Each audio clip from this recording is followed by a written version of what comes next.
Now, the greatest radio shows of all time. Suspense. The Shadow Node. Washington calling David Harding, Counter Spy. Classic radio theater. The Great Gildersleeve. Fibber McGee and Molly. Dragnet. Gunsmoke. The Lone Ranger. Now, step back into our time machine with your host, Wyatt Cox. Good evening, friends of the Inner Sanctum. Comedy this hour, Marie Wilson in an episode of My Friend Irma from late in the run, June 16th, 1953. And oh no, there's a ghost in the house. My Friend Irma, created by Cy Howard, transcribed from Hollywood, and starring Marie Wilson as Irma and Kathy Lewis as Jane.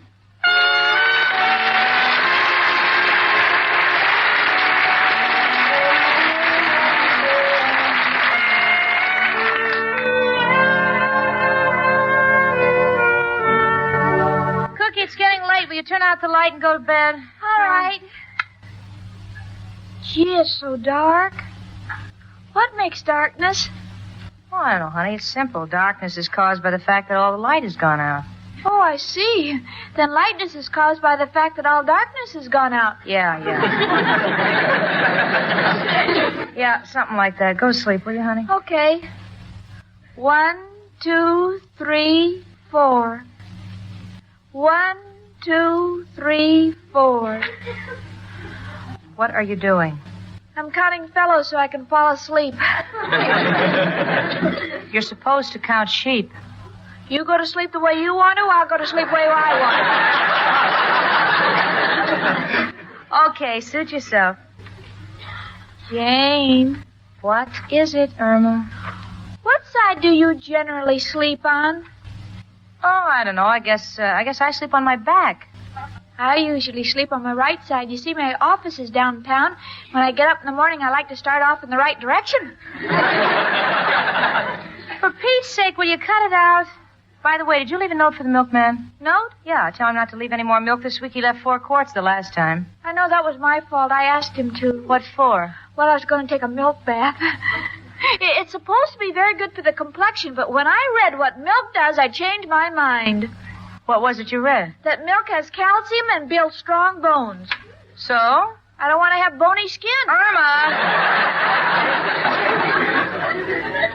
Will you put the note in the milk bottle out in the hall? Yes, Jane. Irma, what's the matter? Get out from under that bed. No, there's a ghost running through the hall. A ghost? What are you talking about? I tell you, I saw him, Jane. A real live dead ghost. Irma, will you stop imagining things? No, Jenny, I saw it, a real ghost. Oh, Jenny, I'm scared. What are we going to do? Well, personally, I never believed in ghosts. They've been scientifically proven to be non-existent. Well, then what are you doing here under the bed with me? So I'm not the scientific type. Irma, was this ghost, this particular ghost, wearing a long white sheet? Yeah, how did you know? Well, I might as well tell you. Come on, let's get out from under the bed. Okay. I saw the same ghost running down the halls last Tuesday. You did? Yeah, I thought I might be imagining things, so I didn't say anything. Well, Jane, this is Tuesday. I know it is. You saw him last Tuesday? Yeah. Well, maybe he only haunts on Tuesdays. You know, a union ghost. What can we do if he comes in here? The closest thing is the dumbwaiter. We can get out through there. But it's down in the basement. Time comes, I'm not going to worry about details. You know this whole thing is ridiculous, Irma. I'm sure it's just our imagination, and I am positively not going to be frightened by any more of this. Jane, I wish you'd get under your own bed this time. Irma, I'm terrified. Someone is knocking on the door. Do you think it might be? I don't know. I'm going to find out. You there, knocking on the door. Are you a ghost? No, but the way I live, I wish I was dead. Oh, it's the maestro. Irma, slip into your robe. Okay. Just a second, maestro. Hello, girl. Oh, gosh, are we happy to see you. What are you doing up at this hour? Indigestion. Mrs. O'Reilly made dinner for me. But I thought you ate at home tonight. I did. This is from last week. Girls, I've never seen you so pale. What's that makeup on your face there? Cold cream? No, ghost cream. Ghost cream? Maestro, I know this must sound idiotic to you, but Irma and I have both seen a ghost running down the hall. You have? Yes. Make room for another idiot. You mean? Yeah, I saw it 2 weeks ago on Tuesday night. What did you do?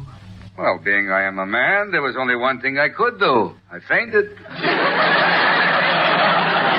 What are we going to do about this? Well, why don't we call up the exterminating company and tell them to come here and spray? Irma. Personally, I can't see why any self-respecting ghost would want to haunt this place. Cemeteries are much more livable. I think we should tell Mrs. O'Reilly. Oh, Irma, we can't do that. But that'll get rid of the ghost. How? Well, you know she doesn't allow people in here unless they sign the lease. Oh. That is the one thing we can't do. Tell her. I think we ought to wait and then... Hey, there it is, the ghost again. Everybody be still. Yoo-hoo, ghost! It is not a ghost. It's an old vampire bat. Now, listen. Not a word about this to Mrs. O'Reilly because she may not believe us and she'll think we're just trying to defame her building and she'll throw us out. Yeah, you got a point there because come to think of it, if the ghost was a man, she would have caught him a long time ago. Remember now, no one tell her, and that means you, Irma. Oh, you can count on me, Jane. I know how to play dumb. Come in, Miss O'Reilly. Hello, girls. Is everything all right? I heard a commotion up here. Oh, everything's fine, Miss O'Reilly. I'm sure you couldn't find a ghost around here for miles. Oh, swell. Ghost? You should excuse Irma, Mrs. O'Reilly. Seeing you with your hair in curlers, your face without makeup. She thought maybe you were getting ready to haunt a house.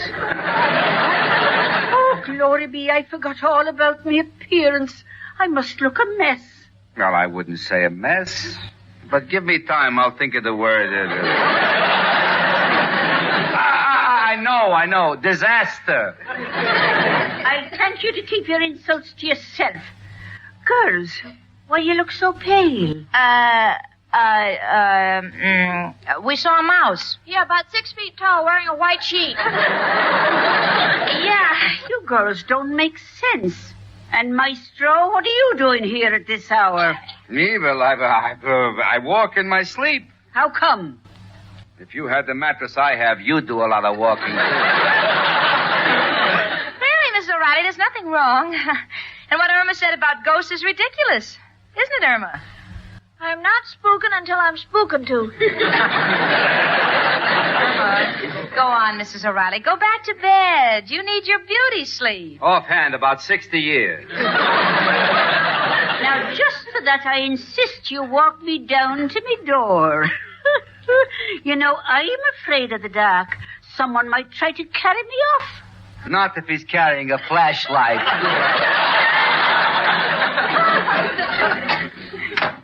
You see, she didn't find out anything from me. You did everything but draw her a road map. Now, come on, get in bed and let's forget this whole thing, All honey. right. I'll turn out the light. Good night, Cookie. Good night, Jane. Jane. Yes? What does a ghost really look like? I don't know, honey. The ones I've seen pictures of are all bones. Maybe we ought to get a dog. Irma. Will you please go to sleep? All right. Good night, Jane. Good night. Jane, do you hear that? Yes. Irma, now, I'm really terrified. It can't be Mrs. O'Reilly. It can't be the Maestro, and we're in bed. Gee, it must be some unearthly creature. I'll find out. Who's at the door? Chicken, it's me. Ow. You're right, Irma. It's some unearthly creature, but let him in. All right. Just a second, Al. I'm putting my robe on. Hiya, chicken. Oh, hell, you don't know how glad we are to see you. I saw the light on in your window and was just on my way home from work. I thought the pool room closed at 9. But sit down, Al. Sit down and make yourself at home. Me? Hey, how come you're treating me so royal? Oh, it's nothing. It's just nothing. I really like you, Al. You do? Hey, most of the times you imply that I'm obnoxious. Well, that's only during the week. On Tuesdays, you're lovely. Oh, Al, you're a brave man, aren't you? Well, you know my war record, chicken. Had the biggest victory garden on the block.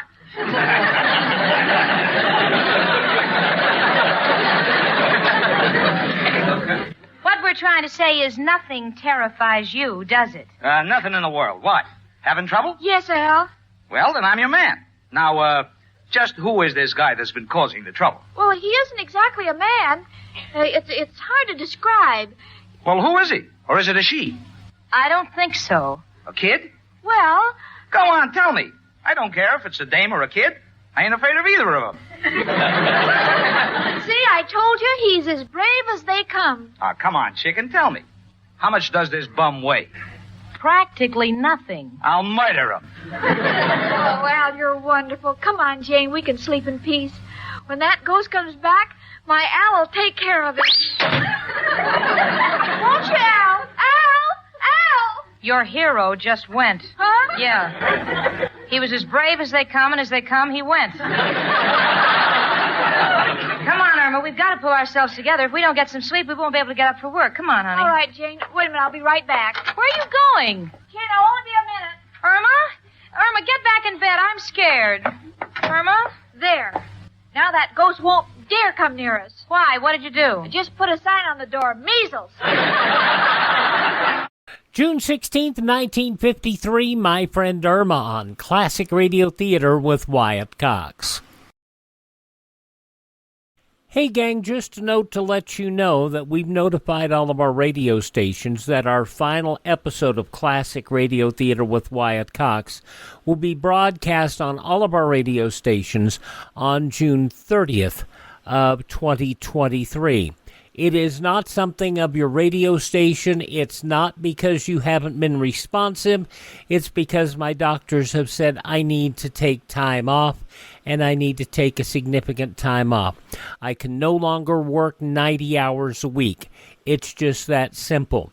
So to let you know, listen to the shows, enjoy the shows while you can. Go to our friend Ted at RadioMemories.com. He supplies a lot of shows. And go to our webpage at classicradio.stream and learn how you can build your own classic radio collection. But again, June 30th will end Classic Radio Theater with Wyatt Cox. You know, Jimmy in Boston is all verklempt right now because we're running an episode of My Friend Irma. This episode from June 16th, 1953 continues now on Classic Radio Theater with Wyatt Cox.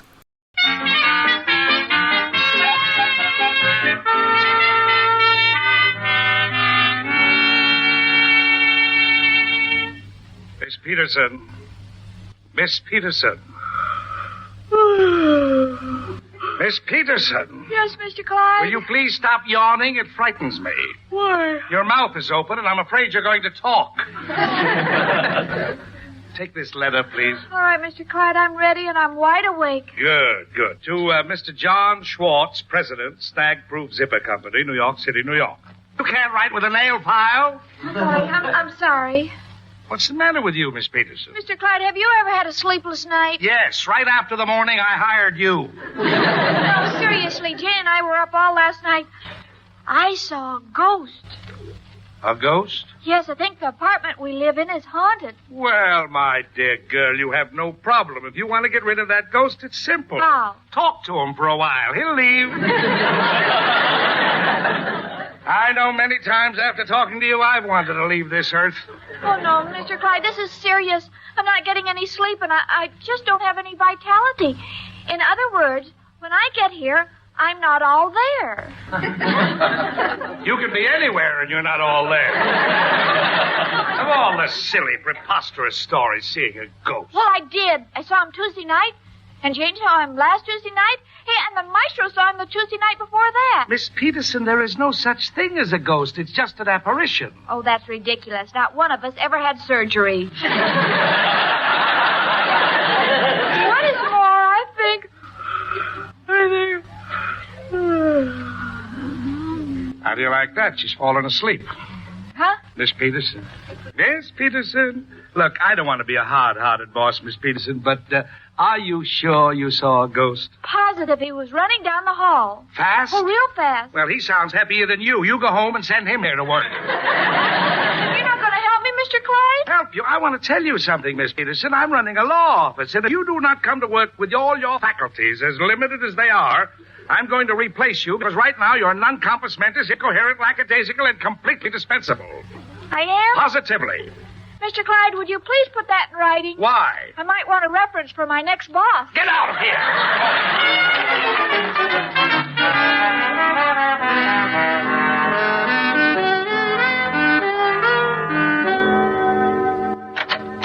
That you, sweetie? Hello, Jane. What's the matter, Cookie? Trouble in the office? Jane, we got to do something. Mr. Clyde says that if I don't get enough sleep at home, he's going to fire me. But he gave me a very nice reference. He did? Yes, he said I was non-compass mentis, and if I remember my French, that means right in the ball. Oh. Honey, I've got a headache. Take it easy, will you? Were you sleepy at the office? Sleepy? I drank so much black coffee that I've developed a Brazilian accent. You know, this is dreadful, Irma. Let's get to bed early and get a good night's sleep. All right, Jane. What are you doing? Well, I'm hanging the sheet over the clothes tree. If the ghost comes, he'll see we've already been haunted.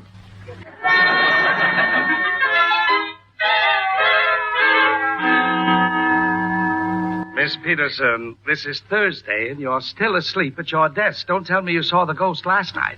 No, but we were awake all night waiting for him to show up.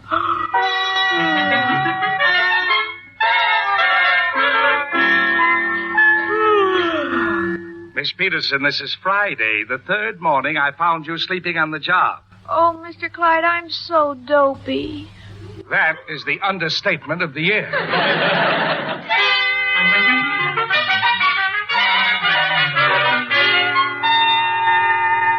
Miss Peterson, this is Tuesday morning. Well, tonight is the night. Oh, Mr. Clyde, what shall I do if I see him running down the hall again? Just take him by the hand and ask him to lead you to the unemployment office. You're fired.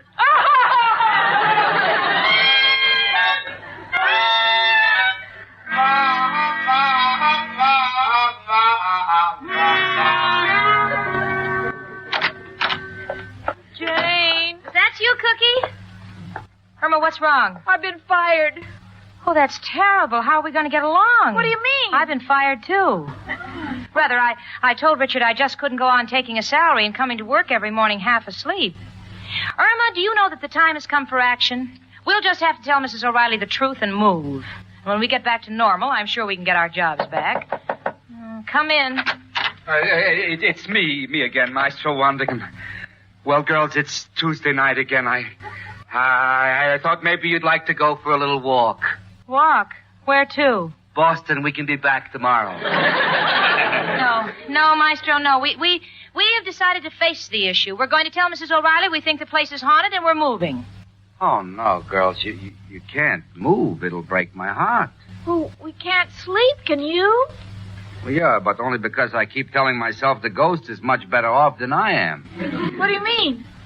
When I saw him, he was wearing a clean white sheet. I should only get such service. Well, we've had all we can take, and I'm calling Mrs. O'Reilly. Miss O'Reilly, will you please come up here? Who's doing all that yelling? Oh, gee, I'm sorry, Mrs. Martin. Did I wake the baby? No, but please be quiet. I'll be right up, Janie. Please?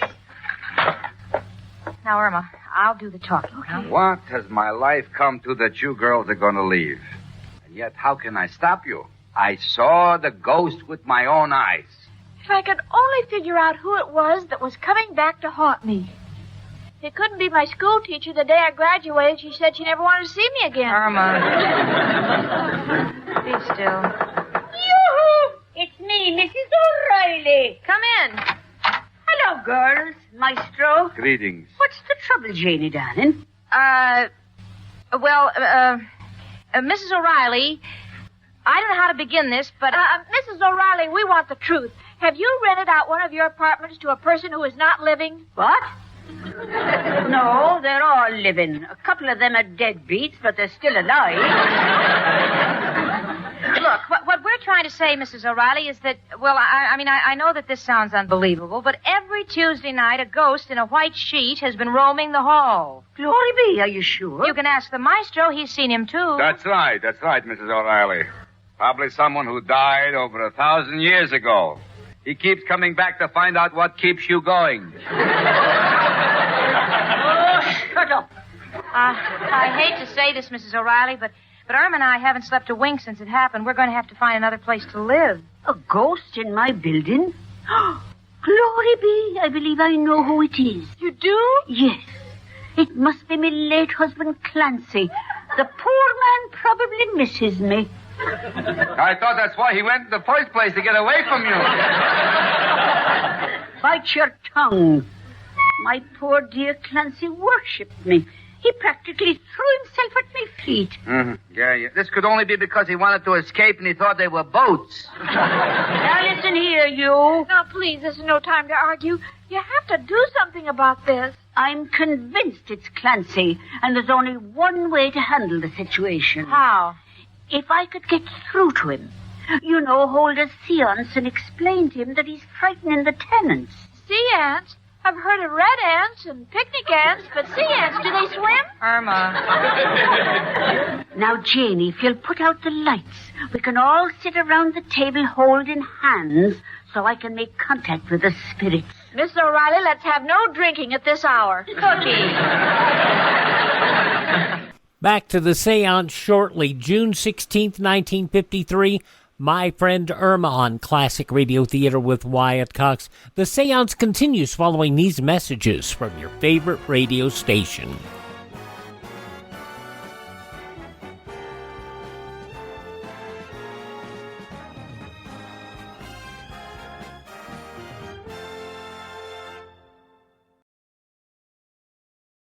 Just going to take a minute here to tell you about the big savings going on now, the clearance sale at mypillow.com. And I've talked about how in my office I have a pair of my slippers, and they're really comfortable, and they're on clearance right now. The mypillow.com slippers, $25 a pair, limit 10. And I would buy 3 or 4 more pairs. Unfortunately, they're out of my size. They also have sheets, pillowcases, clothing items, all on special right now. Go to mypillow.com, click on the clearance tab at the top of the page, use my promo code Wyatt, or call 1-800-928-4715. Limited sizes remaining in the MyPillow slippers, limited colors on other items. mypillow.com, clearance tab, promo code Wyatt, 1-800-928-4715.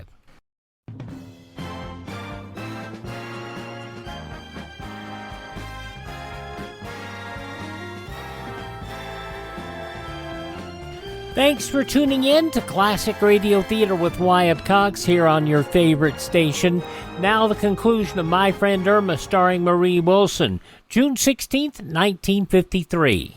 Mrs. O'Reilly, don't you think it's just a little ridiculous? Janie, I know what I'm doing. Turn out the lights. All right.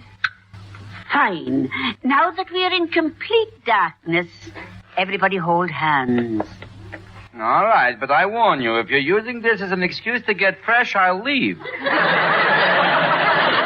still. Now, everyone concentrate. I'll try to make contact with Clancy. Clancy!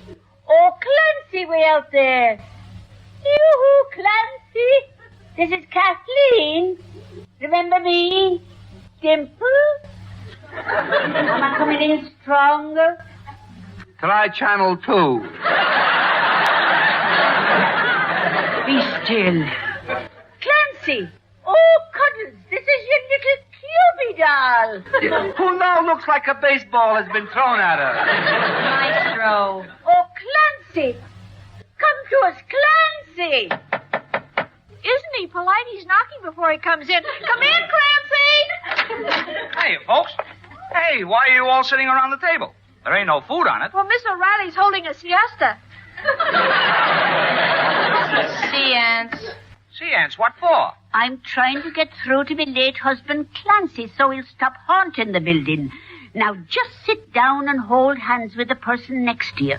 Put out the lights, please. Okay. Now concentrate, everyone. Clancy? Clancy? I'm calling you out there in the spirit world.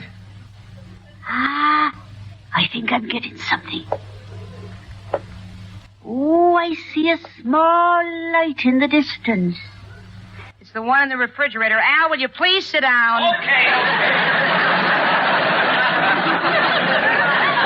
Go on, Miss O'Reilly. See if you can dial him in. Clancy, if you love me, please answer. Oh!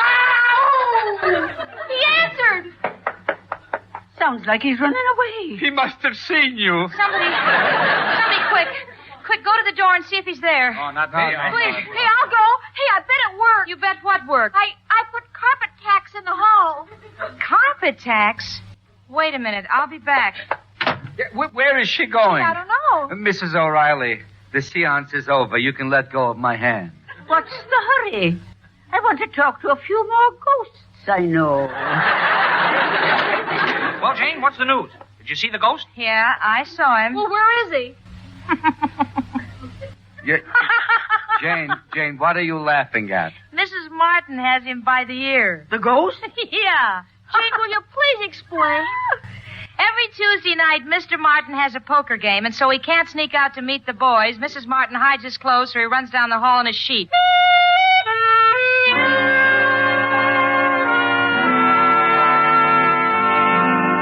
Well, so ends the case of the poker-playing ghost, thanks to Irma and her carpet tacks. As for Irma and I, we've our jobs back, and we're sleeping well again, thank you. And as for Irma, she is, Al, can you hear me out there? Please come back to me. Irma, are you holding a seance? No, our phone's out of order. I'm trying to get Al's attention down in the pool room. Well, speaking of pool rooms, if you'll all excuse me, I'll just curl up in the side pocket just to get away from my friend, Irma.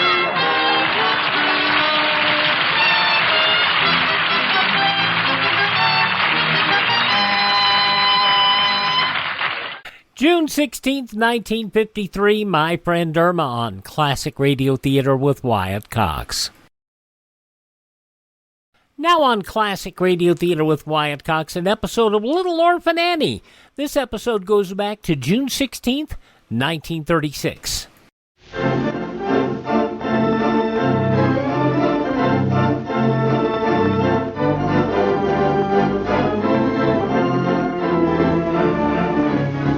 The little chatterbox, the one with pretty auburn locks. Whom do you see? It's little Orphan Annie. She and Sandy make a pair. They never seem to have a care. Cute little she, this little Orphan Annie. Bright eyes, cheeks a rosy glow, there's a store of healthiness handy. Mite size, always on the go, if you want to know. Hark, says Sandy, always wears a sunny smile.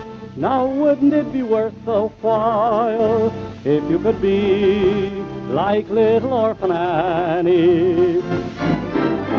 Here it is, 5:45 now, Orphan Annie time and Ovaltine time again. And now, if you're one of Annie's new radio friends who have just started to listen to her adventures lately, I want to ask you, have you tried Ovaltine yet? Well, if you haven't, you certainly want to ask your mother to get you some right away, because if you think it's fun listening to Orphan Annie, you just try drinking Ovaltine. See how much fun that is. Talk about good. Why, it's even better than having a chocolate soda right in your own home whenever you want it. But that's only half of it. Ovaltine not only tastes good, but it's good for you, too. Every single glassful you drink gives you important strength and energy-building food elements to help make you husky and healthy, like Orphan Annie herself. And isn't that the way you want to be? Well, remember, drinking your Ovaltine is one of the surest ways to health. So ask your mother to get you a can of Ovaltine at her drug or grocery store right now, so you can have a big, delicious glassful with your dinner tonight and with all your meals every day from now on. But now, for our story. You remember, lots of mysterious things have been happening around Simmons Corner this summer, ever since those two strange men came to live in the old Gregory barn near the silos. And right now, Orphan Annie and Joe Corntassle know the answer to a big secret that's kept the whole town guessing. They know those two strangers are Bob Bond and Professor Adolph Washington Kenyon, and that they're inventing a secret new silent airplane for the United States government. And Annie and Joe are the only ones who know about it because Bob Bond made them promise to keep it secret. But then, just lately, a mysterious foreigner, Mr. Nicholson, came to Simmons Corners. Bob Bond says he's a spy from a foreign government trying to steal the plans of our new plane. And then Annie and Joe found out that Mr. Nicholson keeps guns in his house. And the next thing we knew, we heard that Nicholson is suspected of poisoning Bob Bond's watchdog, Blood. But let's see what Annie's doing now. Last time, Bond was telling Annie and Joe the story of the Wright Brothers and the invention of the first airplane. And here it is the next day. And we find Annie and Joe just out of school, racing each other for the Gregory barn to hear the rest of that story. And listen, Joe's talking. Come on, Annie. I'm going to beat you. Is that so? You better so. Unless you get the lead out of your feet in an awful hurry. Don't you worry about the lead in my feet, Joe. We've been running a long ways. I've just been saving myself. Well, there's no need in saving yourself any longer. We're almost there. Yeah, and I'm coming. Gosh, I thought you were all in, Annie. No, sir. In a long race, it's the one who goes easy at the start who's most likely to win. Shucks, I guess it is. Wait a minute, Annie. Slow down. Slow down. All right, Joe. Next time, remember on a long race, not to wear yourself out at the start. You bet I will. Wait a minute, Joe. Slow down. That's Blood barking. It sure is. Here he comes. We don't want to be running like this. He might get excited and not know us. Stop, Joe. Stop. All right. Here, Blood. Here, Blood. Leaping lizards, it's just us, Blood. You know Annie and Joe. Shucks, I'll say he knows us. Look at him wag his tail. Gosh, I'll bet we're just about the only people in Simmons Corners who can come up to like this without getting bitten. I wouldn't wonder, Joe. Blood's a mighty good watchdog. Aren't you, old boy? Well, I'll say he is. He keeps Professor Kenyon's plane in that barn just about as secret as anything could keep it. Yeah, and he will keep it secret, too, if folks let him. Won't you, Blood? What do you mean, Annie? Well, you're not forgetting what Mr. Bond said about somebody trying to poison the dog, are you, Joe? Gosh, I was forgetting it. Of all the dirty tricks, the worst is to harm a poor dog. It sure is, Joe. But I guess that man Nicholson wouldn't stop at anything to get what he wanted. He's mighty smooth, and There you are. Well, I wondered what Blood was barking about. Hello, Mr. Bond. Come on over. We're coming. You bet. Come on, Annie. Don't worry, I won't be behind. Well, somehow I thought you'd both be over this afternoon. Suffering sunfish, Mr. Bond, you knew we would. Didn't you promise to go on telling us about the Wright Brothers? I do remember saying something like that. Come in, come in. Blood, you stay out there and keep watch. Understand? Good dog. Come in and I'll shut the door.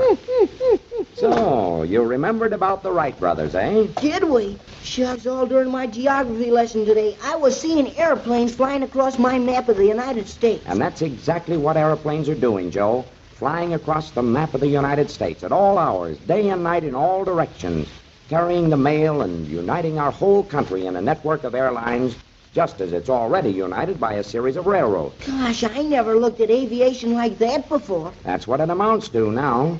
A great new method of transportation, faster than the wind, that is becoming safer day by day as radio guide beacons and rays are perfected and landing fields spread across the country.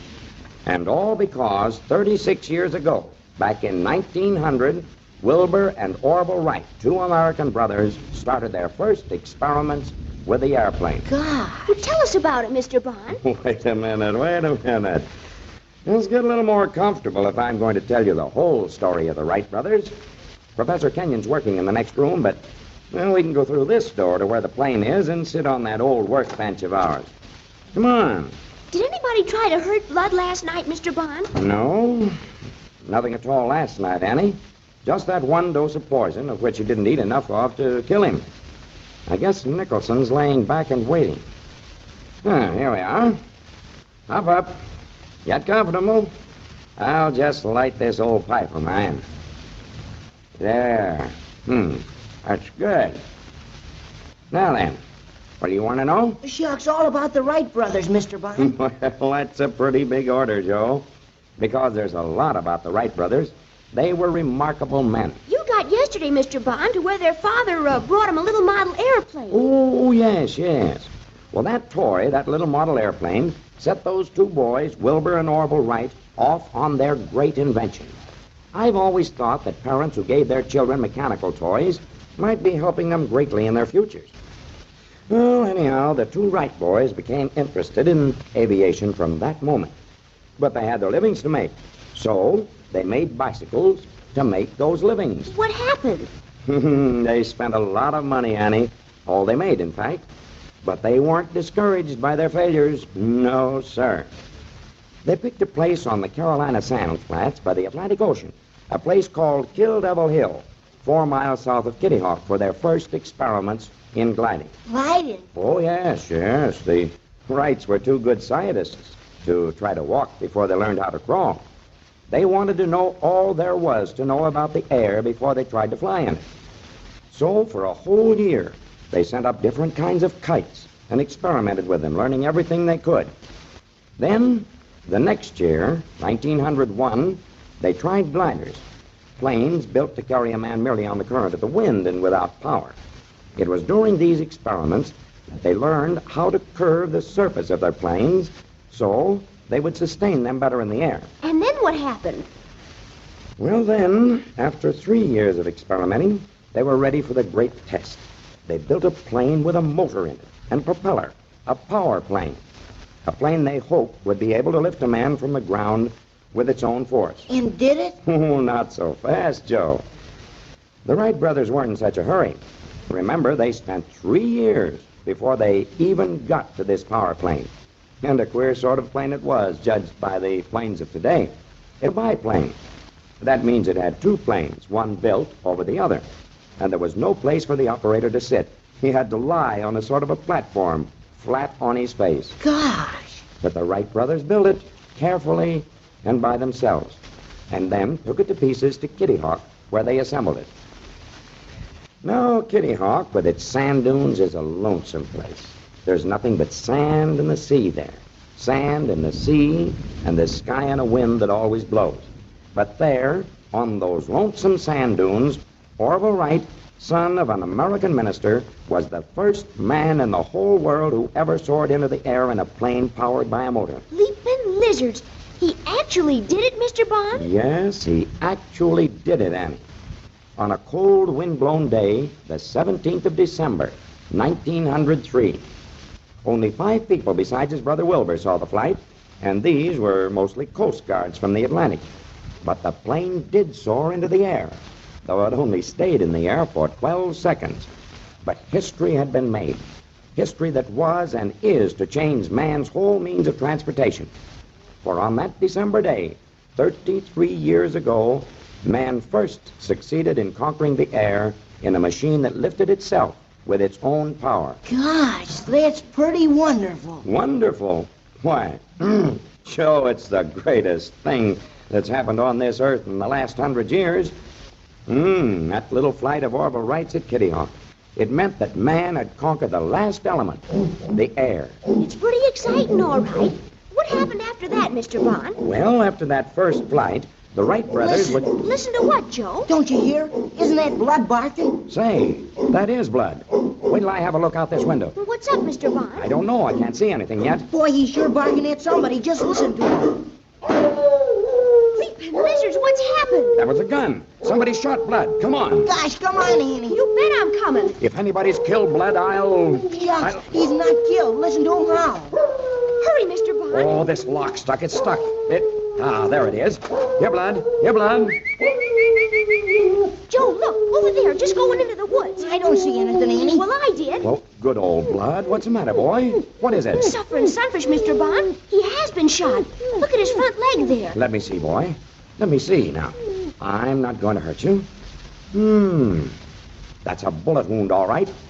Lucky it didn't hit the bone. It went through the flesh and muscles here. Oh, I'm sorry. I didn't mean to hurt you, Blood. Sore, eh? Well, we'll get you fixed up in no time at all. Well, I guess you'll have to stay inside for a while. What a mean trick to shoot a dog. It is, and if I get my hands on the man that did it, I saw the man, Mr. Bond. You did, Annie? When? Where? Just as we ran out of the door. I happened to look off there towards the woods, and I saw a man just disappearing into those red sumac bushes. Who was it, Annie? That's just it. I can't say for sure. I'm not positive. I didn't get a good enough look. But he sure looked like just one man, and that's Nicholson. Well, what do you know about that? Blood has been shot, and the man who shot him looks like Nicholson. Only Annie can't say for certain because she didn't get a good enough look to be sure it was Nicholson. But someone is certainly trying to get rid of Bob Bond's watchdog. What do you suppose he'll try to do next? And by the way, have you ever noticed that whenever there's something exciting to be done, it seems there's just nothing that can stop our Annie?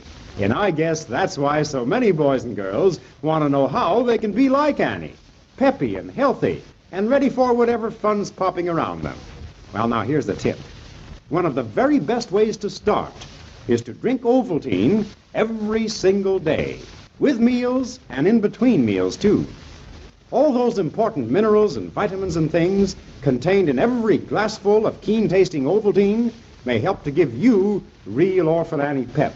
And when you have that, you feel so good and have so much extra energy, you can be ready for almost anything that comes along, just as our Annie always is. And so you really ought to ask your mother to get you a can of Ovaltine at her drug or grocery store right away, so you can start right in with a big, delicious glassful for supper this very night. And you certainly want to be here right on the dot tomorrow at Orphan Annie time to see if Annie can find out who shot Bob Bond's dog. Until tomorrow at the same time, then, goodbye.